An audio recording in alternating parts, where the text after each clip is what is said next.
Hi, everybody. Welcome to our case study. We're just going to get started here in just a second.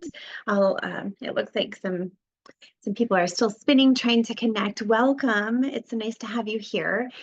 Today, we're going to dive into a graduate case study for our client, Judah. And so we do these every other week, and we're just absolutely ecstatic to be able to share these real stories of success with you.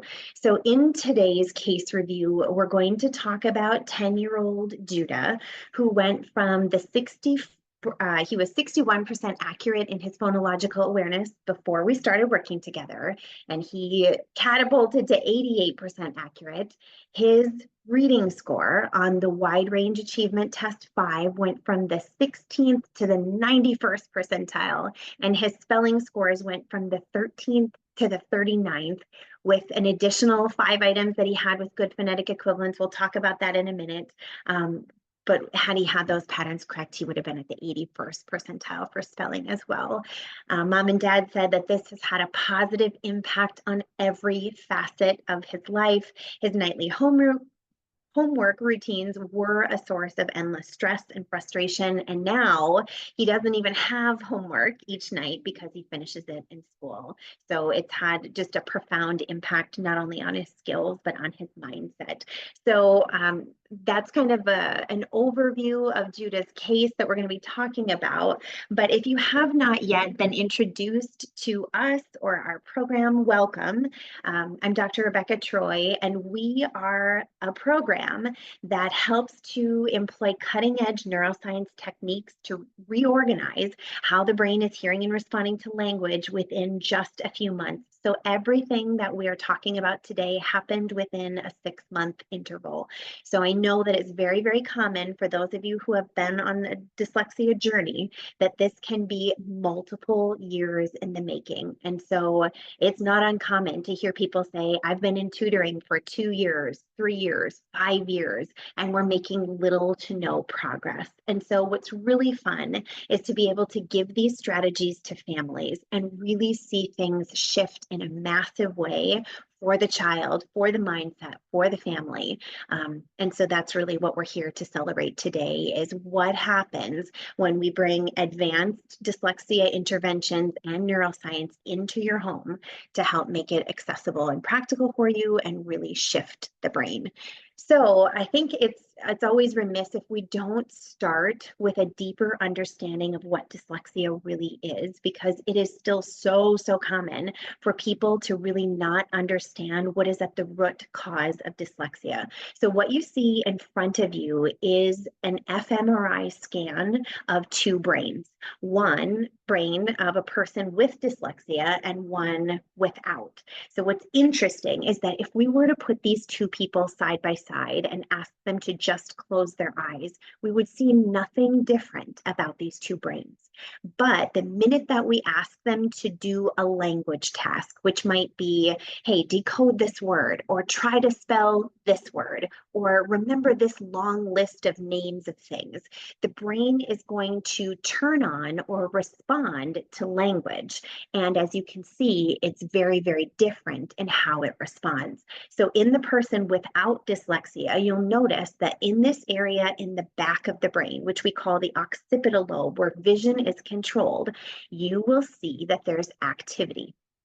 And there's also more significant activity, the hotter the color, the more activity there is, in what's called the parietal temporal lobes over the ear. And when you compare that to the person with dyslexia, you'll notice that it is a very distinctly different neurological profile. We do not have activity in this back part of the brain where vision is controlled, and we have far less activity in the parietal temporal lobes, where we're kind of dealing with the auditory components of the brain. So it's this disconnect in the brain between sight and sound. So I'm going to show it to you another way. This is now in an EEG, but you'll see, again, the typical reader with activity back here in this vision component and activity here in the auditory components in the brain during a language task. And then again, you ask this kiddo with dyslexia to perform a language task, and the brain literally doesn't turn on in the same way, which is why you will get to moments where you ask the kiddo to read a word and they might get the first letter, but there's a disconnect in how the brain is receiving that. So I might be adding letters in, I might be omitting letters that should be part of that word. When I go to decode it, I might get the first letter or two correct, and then I'm making wild guesses. Rhyming is really hard for me because, again, my brain's ability to connect what I see and what I hear is not functioning in the same way as a typical reader. But here's what's really powerful to know. You absolutely can reorganize how the brain is functioning for language. So now more than ever, because of advancements in technology, we can continue to see evidence of the ways the brain changes over the course of a lifetime. It is a dynamic organ that continues to grow and shift throughout life. So it is absolutely possible to reconnect the sight and sound components of a child's brain. And that's really the evidence that we're about to look at today, is like, what did that actually look like? How did that impact the child's reading scores? How did that impact the child's writing scores or spelling scores? What did that do for their ability to respond to phonological awareness activities? How did that impact their life, their mindset? So we're going to hear from parents Daniel and Emily. And if you haven't had a chance, we interviewed them and they have a beautiful YouTube celebration. So if you haven't yet checked that out, I would strongly encourage you to do so, because you can hear this information directly from them. But I want to just kind of dive into Judah's story, because it's likely that you can identify with exactly what he was going through here. So Judah is one of 6 children. He's the second one. So he has an older brother who is very highly functioning. And so mom and dad, when they were little, intentionally tried not to compare them, because they could tell that the older son had some gifts, but like, we're not going to try to compare Judah because they're 2 different kids and I don't want you to feel badly. But they started to notice that things were getting more and more difficult. So even from kindergarten, mom and dad said he really struggled with letters. What sounds they would make, he would mix those up. And so again, like if we think back to the previous slide about the brain, of course he was really struggling, because what he saw on the page and what his brain responded like were not matching each other. So here's what's hard, and I think is probably something that's happened to many, many of you. In first grade, they went to the teacher and they said, gosh, we had the best teachers, but like, we brought this up. And the teacher said, well, that's still developmentally appropriate. We'll keep an eye on it, but lots of other kids are actually worse than him, so it's fine. And so then they bring it up again in second grade. You know, we're really struggling. He's really kind of getting behind here. Oh, we'll keep an eye on it, but things are okay. Happened again in third grade. And so, you know, mom and dad said, yeah, I mean, he was doing okay, but he was easily frustrated with homework. His homework took a long time. And, you know, like we even went in and advocated for him to have less homework many times, because, you know, like, geez, it's really taking us a significant amount of time. We're struggling. We're having some issues with that. Can we maybe reduce the amount that we're asking him to do? But again, the response from the school was, it's not that bad. Everything's okay. There's kids that are performing much worse than him. Don't worry. But it was in the beginning of fourth grade. So they described him as this very even-keeled, low-maintenance kid. But in September of fourth grade, there was a situation with a teacher where he got really frustrated and like had an outburst of mad. Ended up in the principal's office, which they said was a big red flag, because that's totally uncharacteristic for him. He was so frustrated that it was starting to emotionally spill out. And so I think, you know, it's just true for us as parents that sometimes we notice these moments of, it's like the pot bubbled over. yeah, maybe he was managing these frustrations, never saying that it was easy for him, but he got to that point where the threshold was too great and he lost it. And so at that point, they started asking for testing. And what they were told from the IEP team is that we don't have enough data. You know, the teachers were saying he can't read without support, but as part of the rules of getting an IEP, you can't just show up and say, hey, I'd like an IEP. You actually have to collect data. And the school said, hey, we need 2 semesters worth of data to show that he really does need this support and that he's going to be on this IEP. And that's when mom and dad said, like, we can't wait another year for this to be resolved. Like, we are already at the threshold where frustration is just beyond. And so we have to take action now. And so, mom said, I just couldn't do that as a mom. We weren't going to continue to make him suffer until we got this data. School supports weren't enough. He was making very slow progress. And then, there's these other things, right? So he has a younger sister who's 3 years younger, and she started learning to read and just breezed right through, passed him right up. And so all of these things just kind of add up to the threshold where the family says, and we've got to do something else. So they started looking at tutoring options, which was going to be 2 nights a week for the foreseeable future. And so what's tough is that when you are doing something like tutoring, the tutoring or the tutor can vary greatly, the methodology can vary greatly, but you're not able to really get the consistency. So when we think about neuroscience and plasticity, repetition absolutely matters. And so the ability to do this every single day is just not feasible. So they were going to be doing 2 nights a week. And it's one of the reasons that tutoring often doesn't go as well as you'd hope, is that you're not getting the frequency that you need to really make a change in the brain. So they said, both emotionally and financially for our family, like Judah was just not at the place where he could have even done tutoring. So they happened to see the 45-minute webinar that we've put out about like some of these struggles. And she said, oh my goodness, it was like everything fell into place. I started to understand more about his brain, because it's true that a lot of people just think that dyslexia is seeing things backwards, and you can't really get a full understanding of what your child's going through until you understand what the brain is not doing during language. And then it started to click for her in a lot of different places. Judah is adopted, and so are 2 of his other siblings. And so they had already done some research about brains and trauma and the rewiring of brains after trauma. And so they knew that plasticity was possible, but it was just like at that moment where they knew things had to be different. They had to approach this themselves. And then we met. So I think one of the things that Daniel said, Daniel, the father, is that this isn't something that you can do half-heart. You have to really do this. You have to commit. So I think it just goes without saying that Judah's amazing results, to go from the 16th to the 91st percentile in 6 months, doesn't happen by waving a magic wand over the child and saying like, awesome, everything's great. It comes from consistently doing the work. And so what was great for their family is that they were able to fit that in. So it wasn't like having a scheduled tutoring session where you have to go at this specific time and, have your child perform in that particular moment.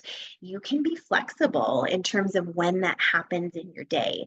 So, sometimes it was after they did sports, or it was right before bed, or sometimes it was in the morning, but they really appreciated having the flexibility to allow that to be just a part of their life and the way that they manage things with 6 children.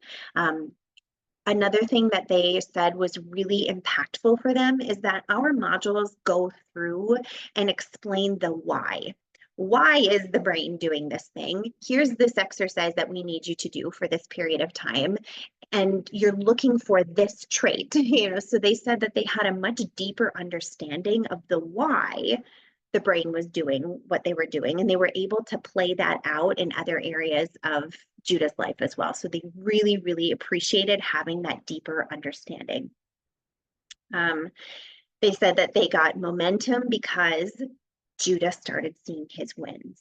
So every time that he noticed that reading was easier, or he would start coming home with test scores that were more positive, he got removed from the tier 3 reading intervention that they had him in school. So he used to have to go to this reading class every day, which he very much did not like because he wanted to be in this other, oh, I forget what kind of a other RTI sports club or something that he really wanted to be in, but he couldn't because they said, no, I'm sorry, Judah, you have to be in the reading one.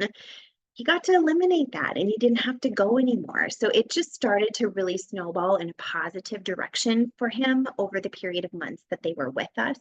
But the way that they approach it, and again, I think it's important to call out the family that showed up to do this. They had a team meeting on Sunday where they would, as a mom and dad team, get together and watch the videos together. This is what we're working on this week. This is how we're going to handle this, because sometimes mom would need to hop in and sometimes dad would need to hop in. You know, they have 6 children who all have needs. And so they really approached this as a family. But all of the work that they put in was successful and it was hugely impactful. So they celebrated things like, you know, every reading comprehension test before the program was always a bomb. It never went well. And to see him start coming home and pulling those papers out of his backpack, like saying, look at the A that I have, absolutely added to the dopamine that he was getting from the experience and his success. So the confidence ended up building on itself. He was able to finally compete with his brothers and sisters. And so it changed his attitude towards school, mom said. So he used to have really, oh, there's a typo here, used to have ridiculously bad test anxiety, which is now evaporated. So they said the whole house would kind of feel his anxiety and his anger and, you know, some of the big feelings that he was having, and it just kind of like took its toll on everybody. It's gone, and he doesn't worry about tests anymore because he's got the capacity to do that. They said it was actually great to watch him compete with his brothers in grades. So he'll pull out his backpack and say, this smells like an A, look at this 100%. And so they said it's just been really awesome to see that shift in his identity. He sees himself as a student. He sees himself as being successful, which is never something that they were able to get as an identity or mindset for him. So they said it's been fun to see him successful in that area that used to be so emotionally draining. It's affected the whole family. The burden has been lifted. It's helped our family dynamic. And so I think that's also something important to talk about, because when you are at the dinner table and you are spending hours and hours of your life, of your child's life, trying to slog through homework, it drains everybody. It takes away from the time that you could have spent with other kids. It takes away from the time that you could have spent as a family, things that could have been fun. It's a stressor and anxiety producing, or, you know, just a lot of negative feelings for everybody. And so Daniel acknowledges that in that YouTube video, if you care to watch it, where he just said, like, it was such a relief to not constantly having to do that, and instead getting to this place where it was like, wow, this is a totally different kid who's showing up. You know, they also said he's about to go into middle school. So to be able to take this burden away from him as he heads into middle school has been huge, worth every penny of their investment. So I think it's just super powerful to hear the story, like the real story of what did it look like for this kiddo and the transformation that's happened as a result. So let's dive into his actual numbers and his data so you can see how it looks when you reorganize how the brain is actually hearing and responding. So a nice big jump in his phonological awareness accuracy. So again, that's his brain's ability to hear the sounds and words and be able to manipulate those. So a little better than half to, 88% accurate. So nice jump in that. The wide range achievement test 5 is a norm reference test. So it looks at how old is this child? Where should everybody be performing at this particular age? And where is this child performing now? So at the 16th percentile, what that means is that he was reading better than 16 out of 100 of his same age peers when he started the course. And 6 months later, he was reading better than 91 out of 100 of his same age peers. So when we talk about massively shifting the trajectory of how the child is performing, this is what we're looking for. And so herein lies the big difference between work that includes neuroplasticity and something like tutoring, where you're just coming back to review these skills every couple of days. We're actually reorganizing how the brain is responding to language. And herein lies the evidence that we can see in statistical data to know absolutely this has majorly changed for this kiddo. In spelling, we know that spelling is a little bit more of a lagging indicator, so it develops a little bit more slowly than the reading. So we see that he went from the 13th percentile, so spelling better than 13 out of 100 of his same age peers, to spelling better than 39 out of 100 of his same age peers within just 6 months. But he also had another 5 items, really difficult words, where he had all of the sounds represented. His brain was able to hear all of those correctly. He just picked the wrong pattern. So it was, 1 letter off or 2 letters off. Maybe he put an EE and it should have been an EA. And so had he had those correct also, it would have put his spelling at the 81st percentile. So again, just really massive when we look at, before we had 16 errors, went down to 5, and just the major changes that take place because of this. So now, I don't know if you're into statistics, but I want to talk about the educational statistics and help you to understand how big of a deal this really is, because this is something that we're just super proud of.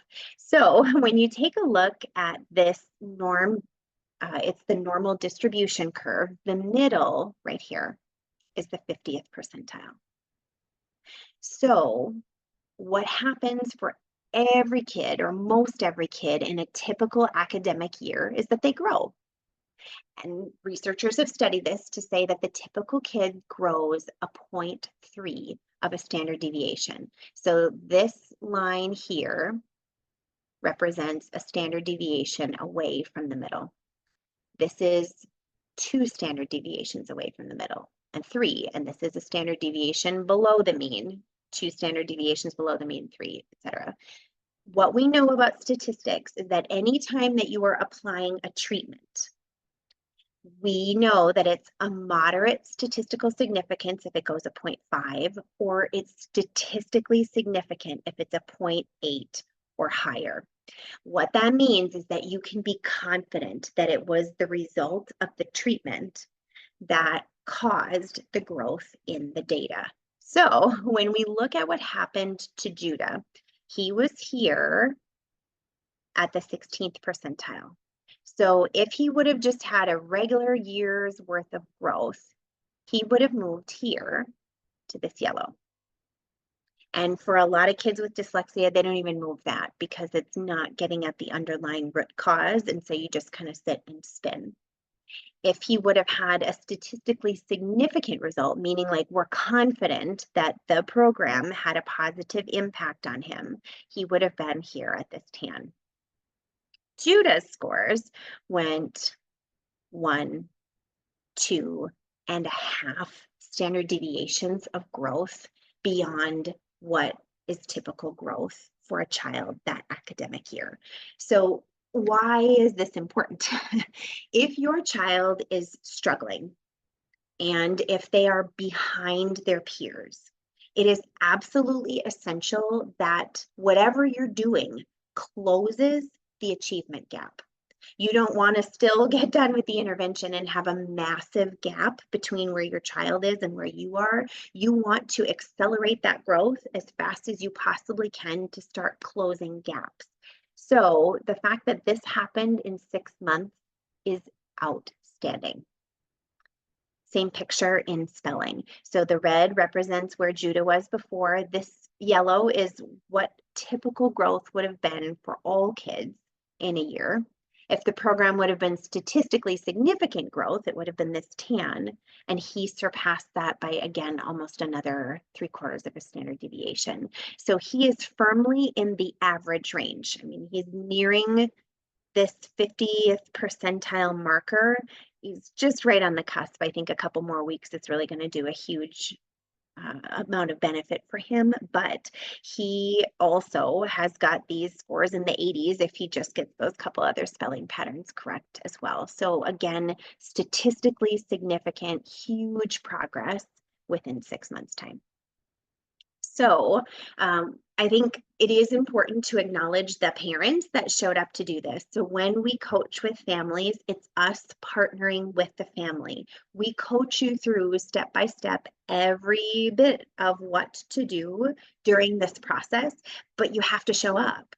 So this is not going to work if you want somebody else to do it for you. It's not going to work if you're not willing to commit to the process. So one of the reasons why this really worked and why Judah got this data is because of Daniel and Emily. Yes, it's because of the program and they were committed to doing the work, but they already came in with the attitude that we can't wait any longer for this kid to fail. We know we have to take action. We want to understand the why and deeply understand dyslexia and why this happens. We're willing to have Sunday night family meetings. We're going to take this commitment seriously. We're going to praise our son. They came to the coaching and support sessions, and then they were able to implement these lessons into every facet of their life. So they said to go from every single night having a multiple hour homework struggle to we don't even need to bring homework home at all because we are finishing it in school has been a burden lift that they couldn't even describe. They said worth every penny. So here's another statistic that I think is just really powerful for you to know. Again, typical growth for a child is this 0.3 of a standard deviation. Statistically significant growth is this 0.8. Our average client grows 1.7 or nearly 2 full standard deviations from the time they start the program until the end. So for most clients, it's 16 weeks. Because Judah's family is big and they had a few extra things, it took him a couple of extra weeks than some other clients, but this can absolutely happen in a short interval of time. This does not need to be a multi-year process where you are spinning and spinning without making any kind of growth. So the average kiddo in our program makes 2 full standard deviations of growth in a couple of months, which is just something that we're super, super proud of. So if you're into educational statistics, there's a reference here that you can look into. John Hattie is a researcher that does studies of studies, and he's looked at all kinds of different methodologies in instruction that are known to be effective. And what you can see is like, here are the standard deviations of growth that have happened because of those interventions. The top one is a 1.5. So we are like beyond proud that the intervention and what happens when you reorganize how the brain is hearing and responding to language is at the top of what we know to be true about the positive effects of brain development and education. So just super, super exciting. So, just before we close, I always feel like it's important to share this critical message about closing the gap. So I know that parents do the best that they can to provide interventions and supports for their child.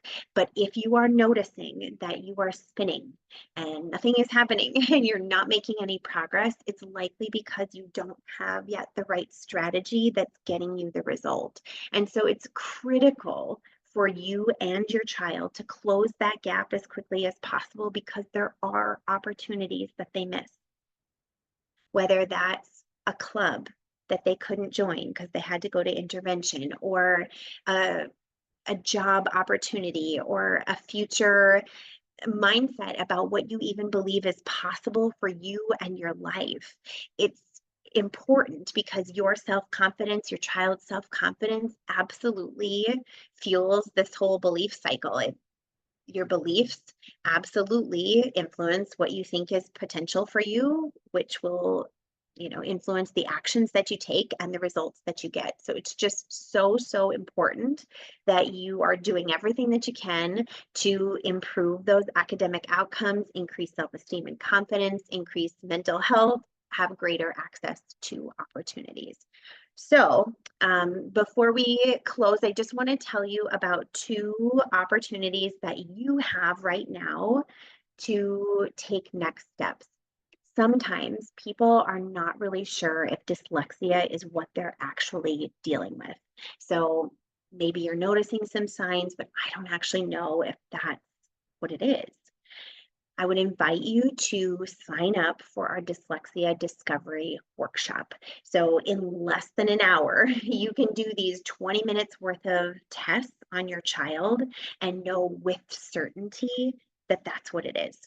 And we'll kind of walk you through that process and help you to determine, you don't have to be on a wait list for a neuropsych evaluation. You don't have to do all of those things that can sometimes take months or even a year before you find out. Like, you can find out now, and we'll walk you through how to get those tests so that you can have that knowledge. And then the program that Emily, Daniel, Judah did was Retrain the Dyslexic Brain. So it's our step-by-step system that will help you to shift and reorganize how your child's brain is hearing and responding to language. So we do these assessments just like we did with Judah for every single one of our clients. We take an intake to say, where are you now? And we measure everybody afterwards. And like I said, our average client is making those 2 standard deviations of growth. We're just super, super proud of that. So we'll be back in 2 weeks to share another kiddo that did the same kind of a thing. So you'll have access to our online course. You get coaching and support by a mindset coach throughout this entire process. You see me twice a week. We've got monthly mindset trainings, etc. It's an incredibly amazing program that will change the trajectory of your child's life. So if you are in a place where you're like, oh my goodness, we cannot keep doing what we're doing anymore, I would encourage you to book a complimentary call with a member of our team to see if your child's issues match with what we can offer you and get you in part of our client sequence. So with that, I want to just close by saying we're super, super proud of Judah, Emily, Daniel. You guys have done an amazing job. It's not osmosis. This definitely didn't happen because we sprinkled magic dust over the 3 of them. It was because they showed up and did the work consistently, took the coaching, and they've now changed the trajectory of their son's life. So amazing, amazing job, you guys. And thank you to all of you who have come here to listen. So I'll open up the floor to any questions that you may have. Sometimes it's just nice to bounce an idea off, like, oh gosh, I don't even know, is this what we're dealing with? Does anybody that's here right now have any questions?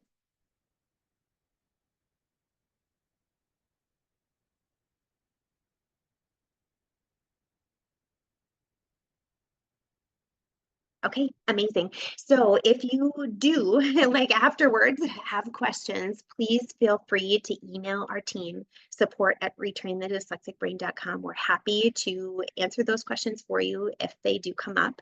But thank you for being here this morning and celebrating Judah and the amazing success that he's had. I'll look forward to maybe seeing some of you again in 2 weeks. Have a great day, everyone.